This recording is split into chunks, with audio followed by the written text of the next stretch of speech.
오늘 설교 제목을 같이 한번 따라해 볼까요? 싫어하는 당신들을 위해 기도합니다. 참 부담스러운 제목이죠. 요즘 제가 설교할 때마다 참 부담스러운 이야기들을 자꾸 가지고 나오는 것 같습니다.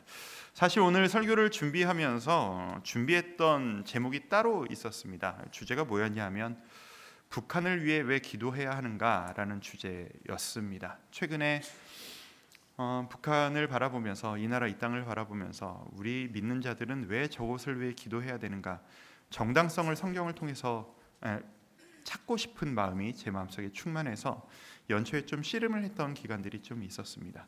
그 이야기를 오늘 나누고 싶었는데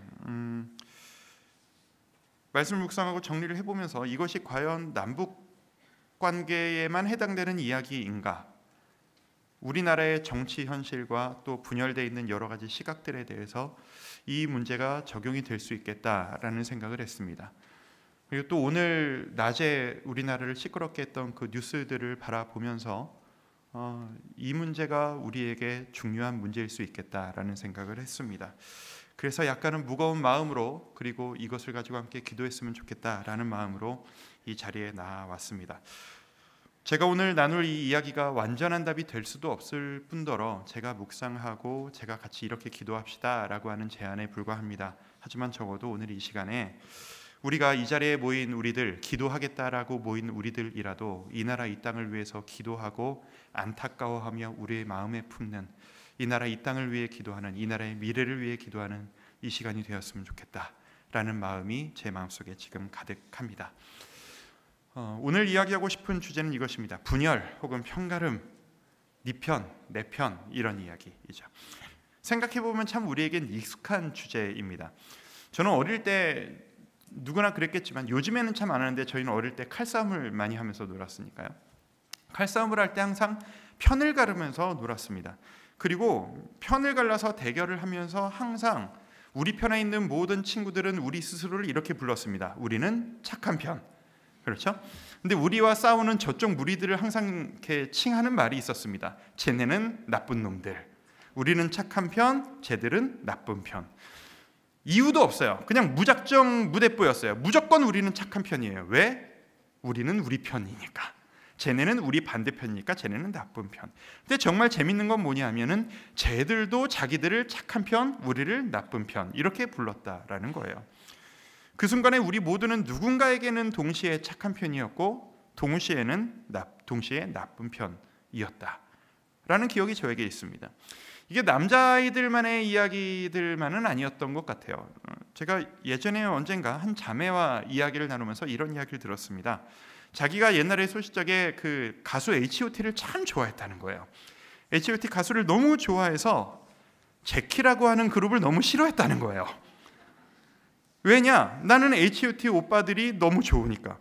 우리 오빠들이 언제나 최고여야 하는데, 그래서 항상 1위를 해야 되는데 거기에 너무나도 강력한 라이벌인 제키가 나오면 나는 저 사람들이 너무 싫어서 저 사람들이 노래할 때 호응도 하지 않았고 친구들과도 넌 누구 오빠 편이야 라고 해서 항상 대결을 벌이고 싸웠다라는 겁니다.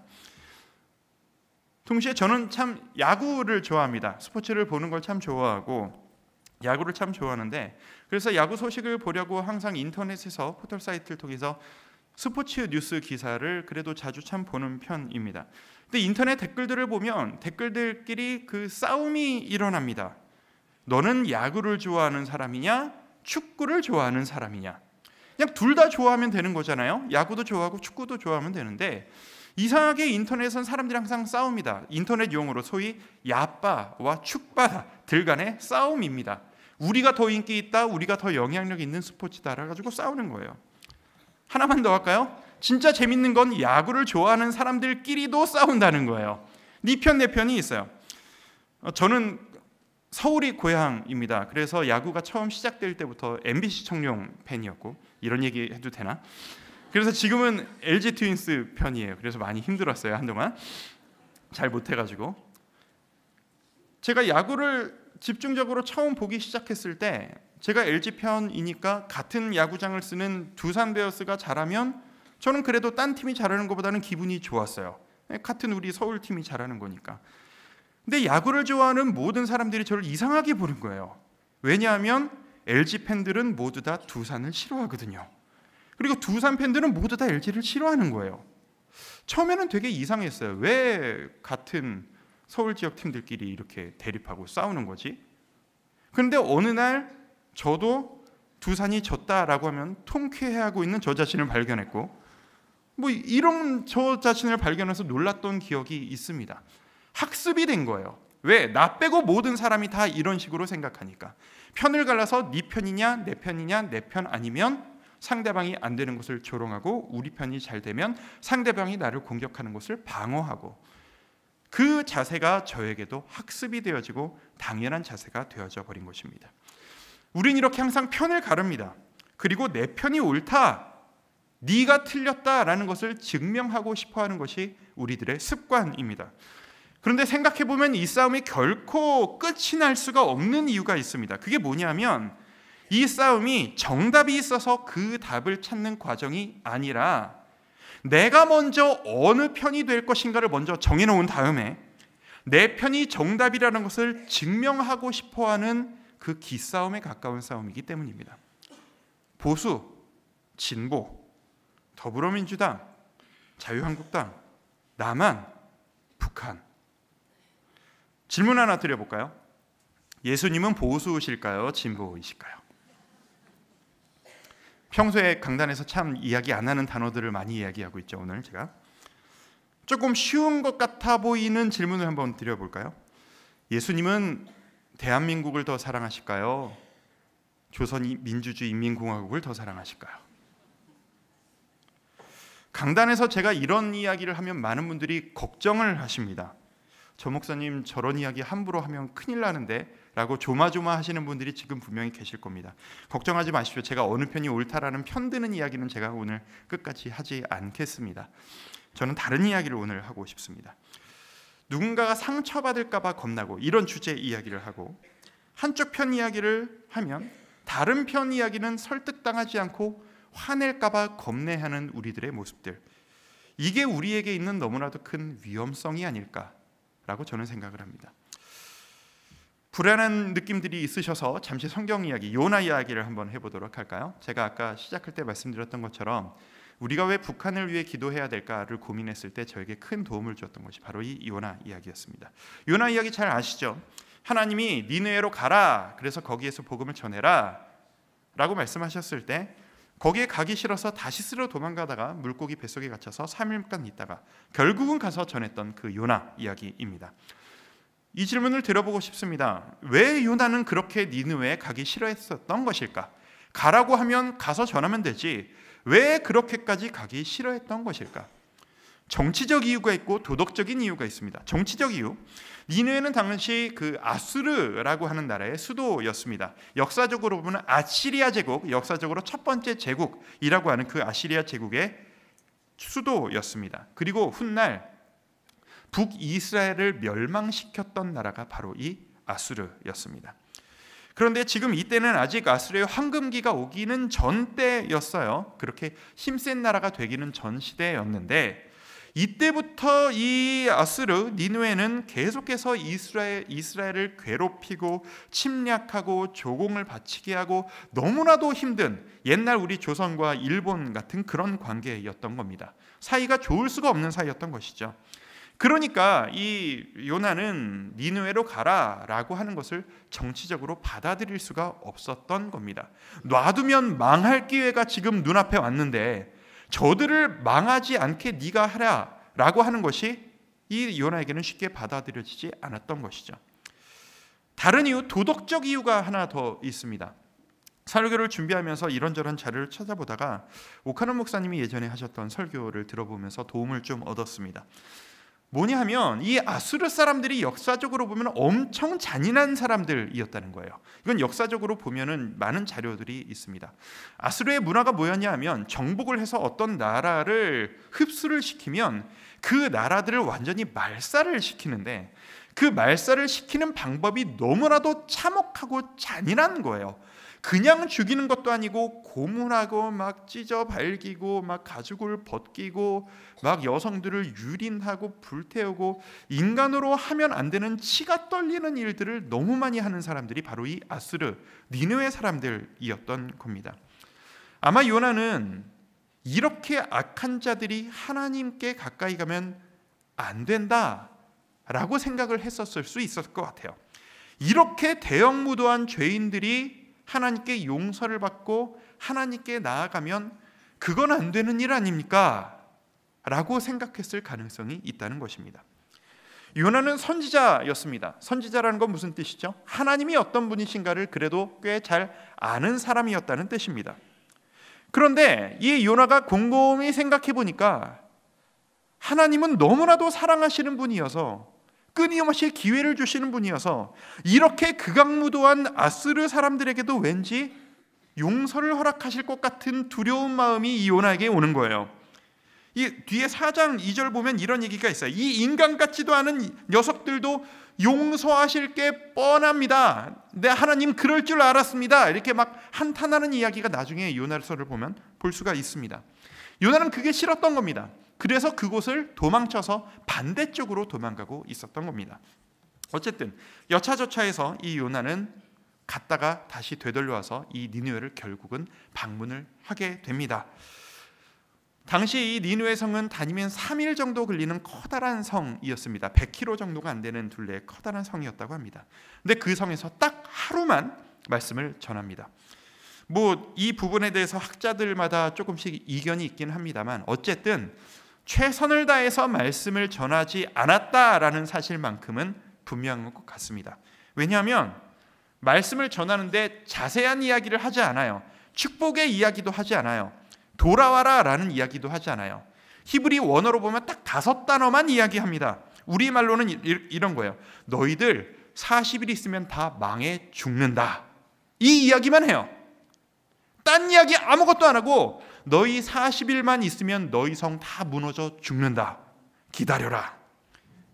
이 이야기만 하고 다니는 거예요. 근데 놀라운 일이 일어나는 겁니다. 요나 입장에선 얘들이 이러면 안 되는데 난 얘들이 너무 미우니까 얘들이 심판받고 그냥 멸망했으면 너무나도 통쾌할 것 같은데 이 너희는 망할 거야. 이 말에 알아서 반응을 하기 시작하는 겁니다. 하나님의 사람인 요나인 내가 마음은 여전히 안 돌아섰고 몸만 돌아서서 여기까지 오는데 3일이 걸렸는데 이 극악무도한 니느웨 사람들이 내가 너희는 죽을 거야 이 말 했는데 말을 듣자마자 회개를 하기 시작하는 겁니다. 뭔가 앞뒤가 안 맞는 거예요. 내가 열심히 전한 것도 아니고 대충 했는데 악의를 가지고 전했는데 죽어버려라 이놈들아 라고 전했는데 놀라운 거죠. 이런 일이 있나 싶은 겁니다. 여러분 이것만 봐도 알 수 있습니다. 요나는 대단한 인격을 훌륭한 인격을 가진 자가 아니었습니다. 그냥 가라고 하니까 갔고 전해라라고 하니까 전했을 뿐이었습니다. 그런데 하나님이 그 요나의 이 이야기를 통해서 놀라운 일들을 이루기 시작하시는 것입니다.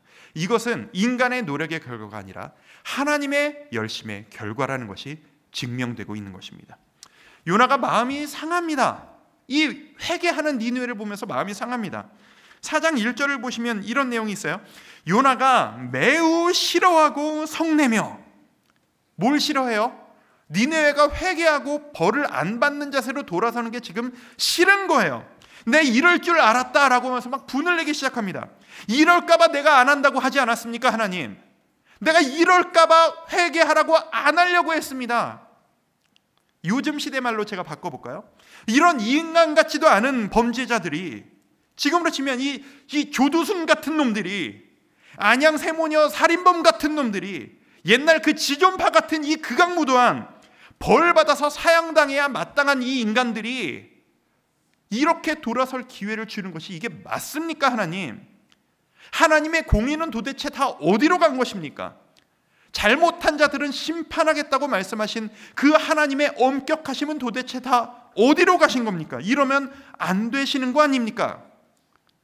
요나가 싫어하고 화를 내기 시작합니다. 그 분노가 얼마나 컸는지 이렇게까지 이야기합니다. 3절에 보시면 여호와여 원하건대 이제 내 생명을 거두어 가소서 사는 것보다 죽는 것이 내게 나음이니이다. 이러실 거면 차라리 날 죽이십시오 이러는 겁니다.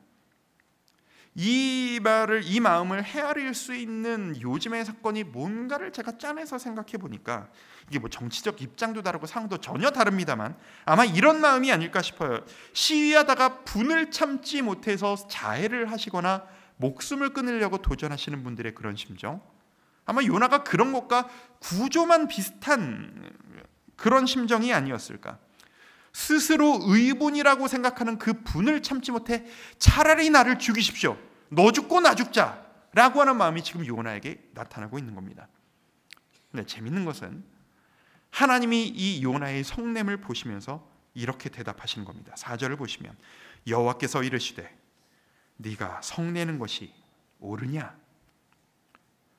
너 지금 죽겠다, 차라리 나도 죽이고 쟤도 죽이십시오 라고 하시는데 하나님 입장에서 너 지금 화내는 게 지금 옳으냐? 라고 던지시는 겁니다. 저는 이런 스스로 의분이라고 생각하는 이 분노, 너 죽고 나 죽자, 내가 우리 나라를 위해서, 우리 공동체를 위해서 너와 함께 차라리 죽고 싶다 라고 공의라 생각하는 이 분노의 모습을 저는 오늘날에도 많이 발견합니다. 제일 많이 인터넷 댓글에서 많이 발견합니다. 정치권에서 많이 봅니다.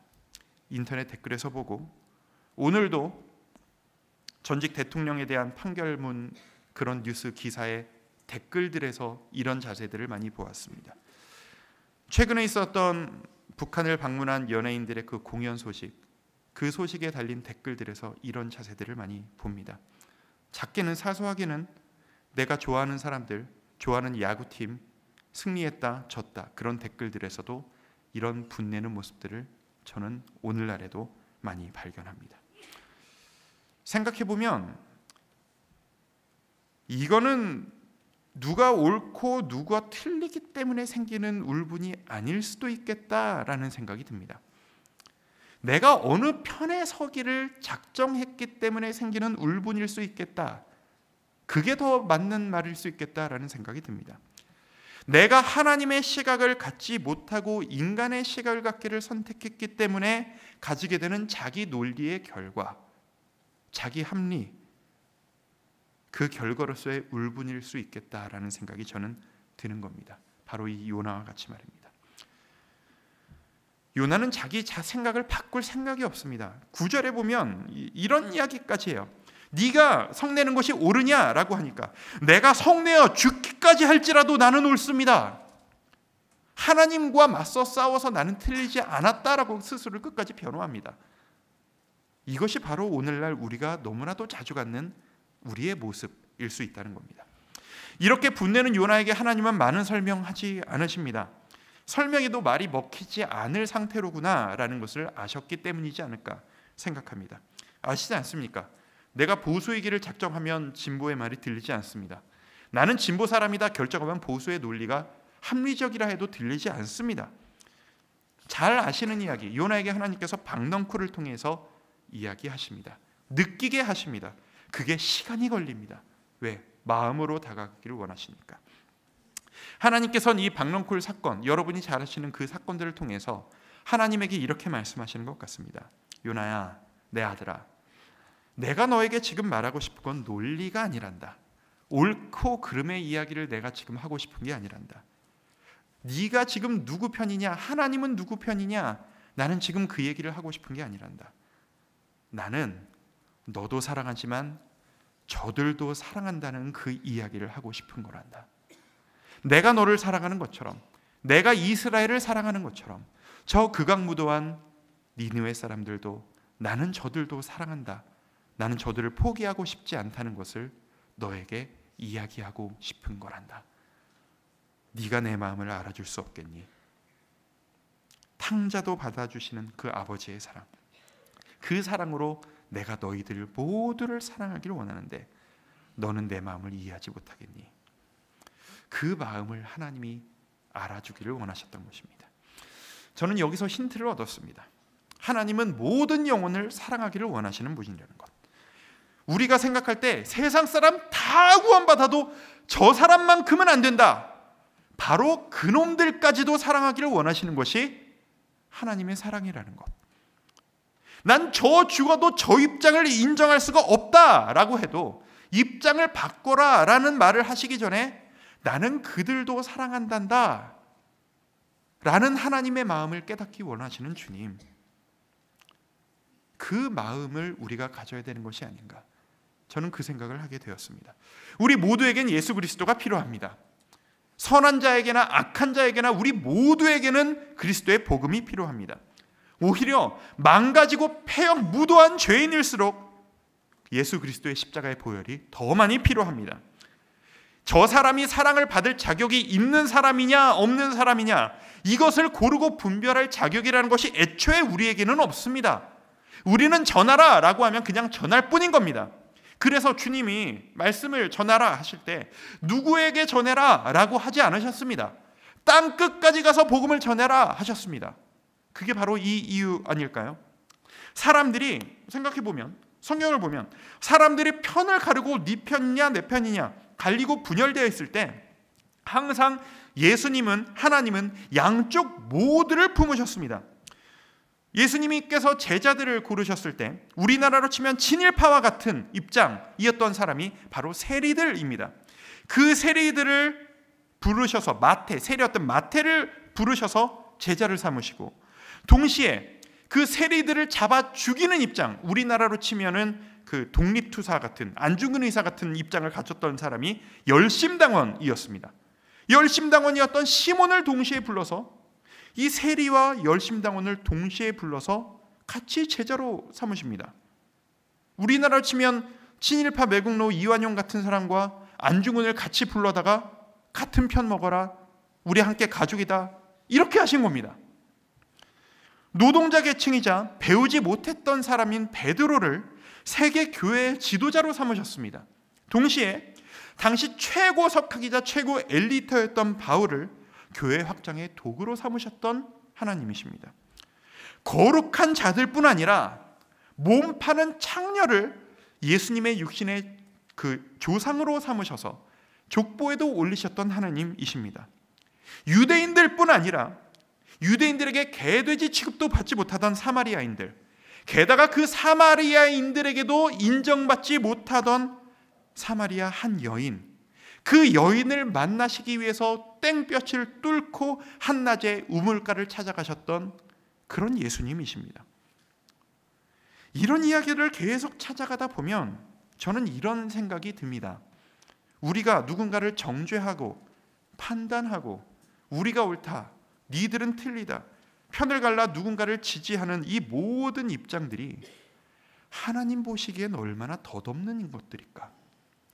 우리가 옳으니까 니들은 틀리다, 하나님 보실 때 이게 얼마나 안타까운 일들일까 하고 말입니다. 여러분들은 보수 쪽이십니까? 진보 쪽이십니까? 여러분들은 보수시라면 진보를 위해 기도할 마음이 있으십니까? 여러분들이 진보 쪽이시라면 보수를 위해서 기도할 마음이 있으십니까? 디테일한 얘기는 굳이 하지 않겠습니다. 우리나라에는 지금 이 분열이 있습니다. 서로를 경멸하고 판단하지 못한다고 섣불리 판단하고 머리만 똑똑하다 이야기하고 서로를 경멸하고 받아들이지 않는 그런 자세들이 우리에게 있습니다. 어떤 뉴스가 나타나도 내 입장에서 모든 것을 해석하려고 하는 습성이 우리 모두에게 있습니다.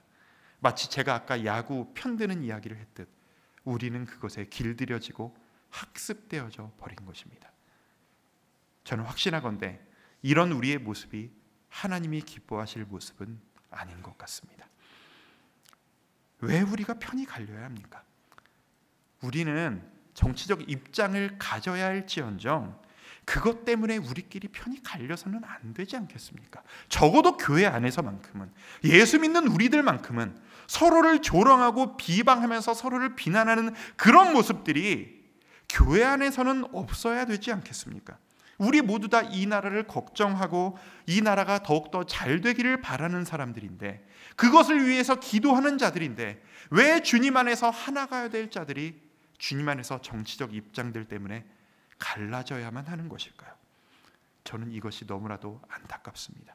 하나님은 우리를 통해서도 일하실 것이고 저들을 통해서도 일하실 것입니다. 대한민국을 통해서도 하나님은 놀라운 일들을 행하시겠지만 저 북한을 통해서도 놀라운 일들을 행하실 것이라고 저는 믿습니다. 우리에게 기도가 필요한 만큼 저 어두운 땅 북한에 더 많은 기도가 필요하다고 저는 생각합니다. 내가 저들을 싫어할 수는 있겠으나 그 마음까지 바꿀 수는 없습니다. 그거는 저는 인정합니다. 하지만 니느웨를 죽도록 싫어했던 요나가 그들을 향해 나아가서 그들에게 메시지를 전하듯, 우리가 싫어하는 그 단체, 그 나라, 저 입장들을 위해서 주님 저들을 불쌍히 여겨주십시오. 정죄하는 기도 말고, 주님 저에게 주님의 마음으로 저들을 바라보게 해주시고 저들도 주님의 마음 갖게 하옵소서. 우리 모두를 불쌍히 여겨 주옵소서. 오직 주님의 마음으로 정치적 입장을 뒤로 하고 우리 모두를 위해 기도할 때 하나님께서 우리를 통해 일하실 것이라고 저는 믿습니다. 오늘 우리는 뉴스를 통해서 전직 대통령이 중형을 선고받는 그 안타까운 모습을 보았습니다. 그리고 또 그 이전 대통령이 수사를 받고 있는 모습들을 봅니다.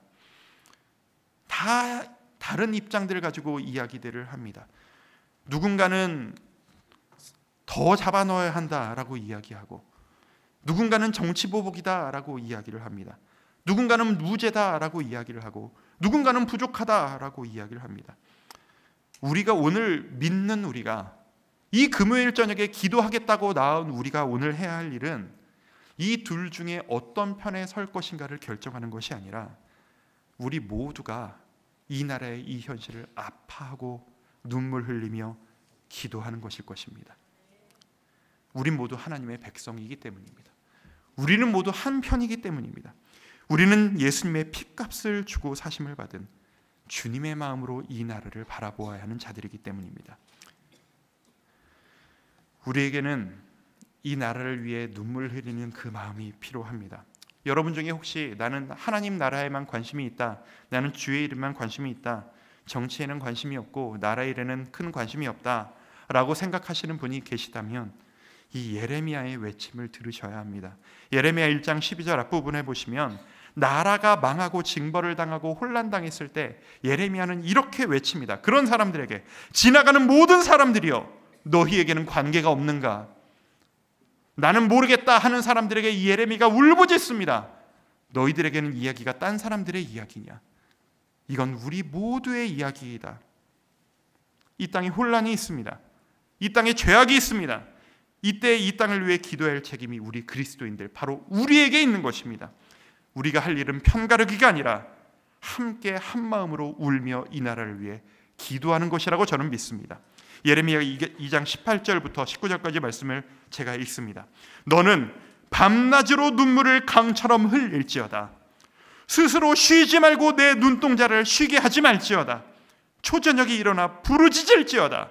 내 마음을 주의 얼굴 앞에 물 쏟듯 할지어다. 나라의 회복을 위해서 기도하라고 울부짖는 이 예레미야의 외침, 나라의 아픔이 너에게는 왜 아픔이 되지 않느냐 라고 울부짖는 이 예레미야의 눈물이 우리에게 눈물로 다가왔으면 좋겠습니다. 이 기도의 시간은 주님의 심정을 헤아리는 시간입니다. 모든 정치적 입장을 뒤로하고 잠시 접어두고 주님의 마음이 우리 모두에게 임할 수 있기를 소망합니다.